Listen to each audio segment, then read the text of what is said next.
So moving on to our next question. So this is a question on independent regulators.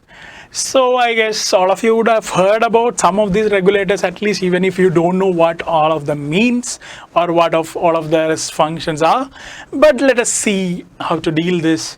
So the question is, in India, which of the following review the independent regulators in sectors like telecommunications, insurance, electricity, etc.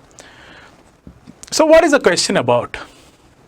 So the question is saying, among the options given below, which all of the options given below does the job of reviewing the independent regulators in telecommunications? So which is the independent regulator in telecommunications sector? It is the TRAI, right? Insurance sector, it is the IRDA.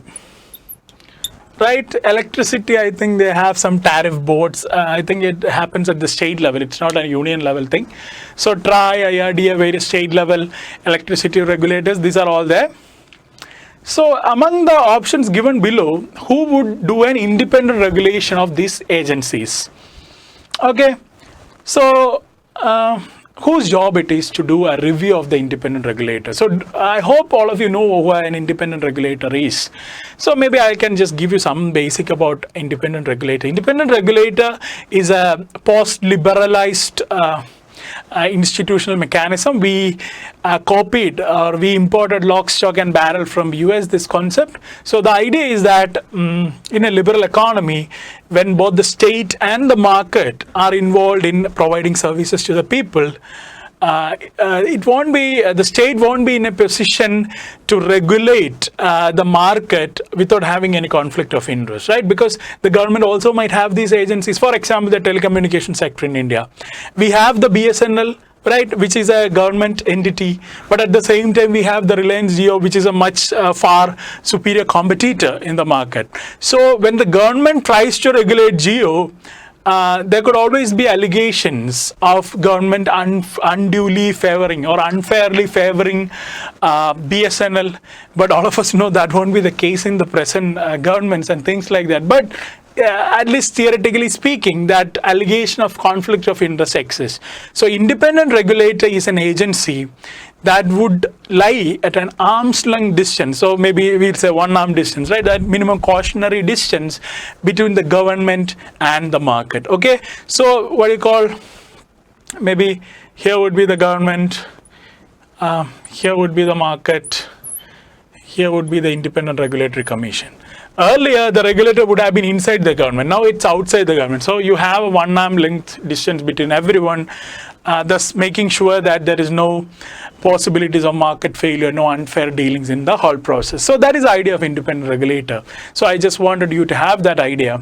So, and it would be kind of difficult to proceed without even knowing what a regulator is or what they does. Okay, so that being said about independent regulator, let us look into the options.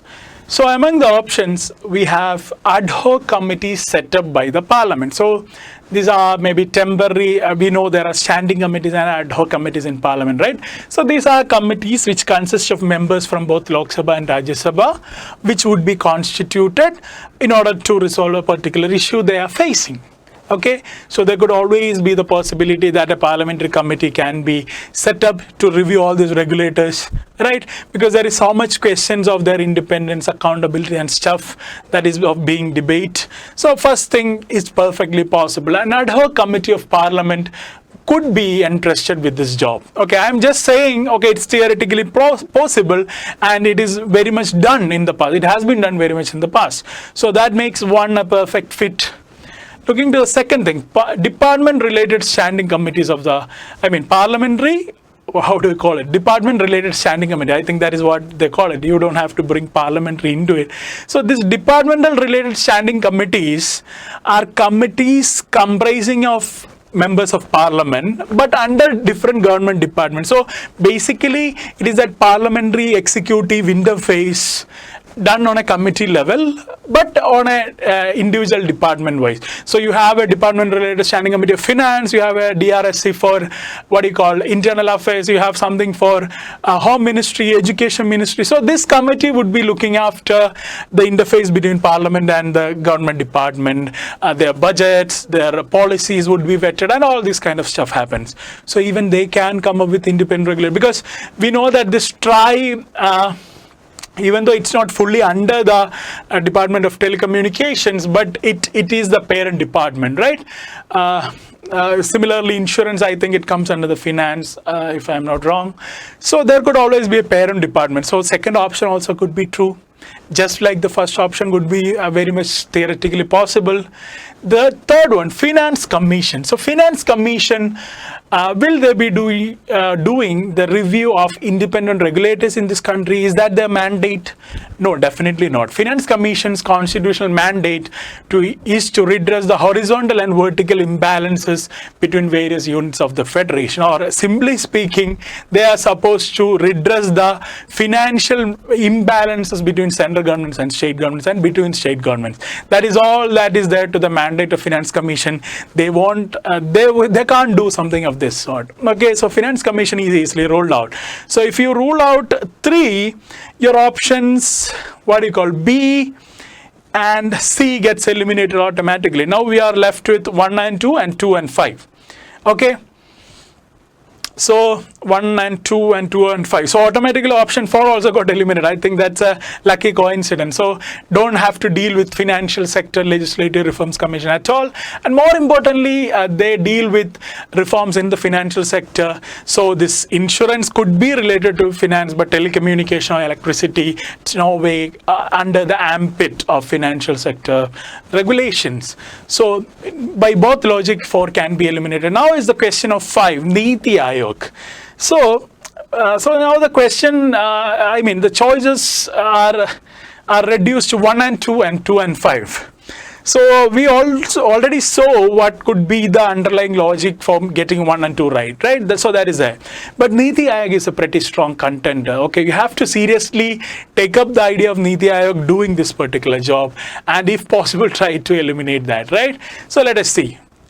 So the job is independent review of all these independent regulators. And does the Niti Aayog do that? That is our question.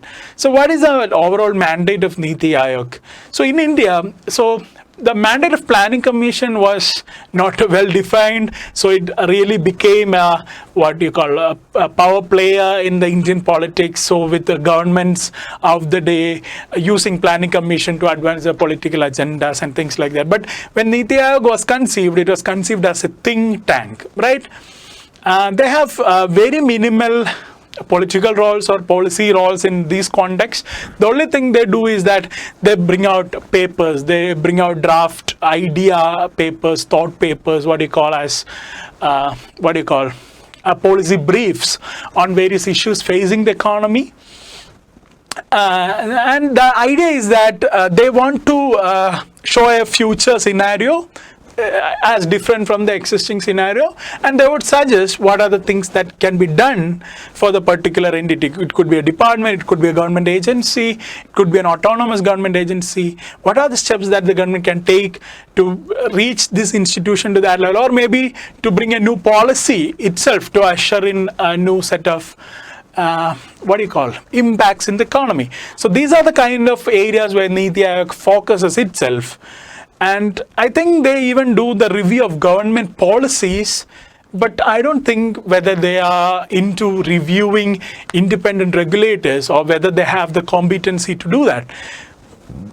Because the same people who can come up with alternative policies and stuff, I think they would be the people who are into policy evaluation and impact assessment also. But I don't think they would be the people well equipped to do the impact evaluation or independent evaluation of all these regulators, because that's an altogether different ball game. So between 1 and 2 and 5, I would say that I would agree that there is a tight competition, but 1 and 2 goes for a much better answer than 2 and 5, because even the first ad hoc committee set up by the parliament can do this process. So in that sense, finally, with a bit of hesitation, I would go for 1 and 2.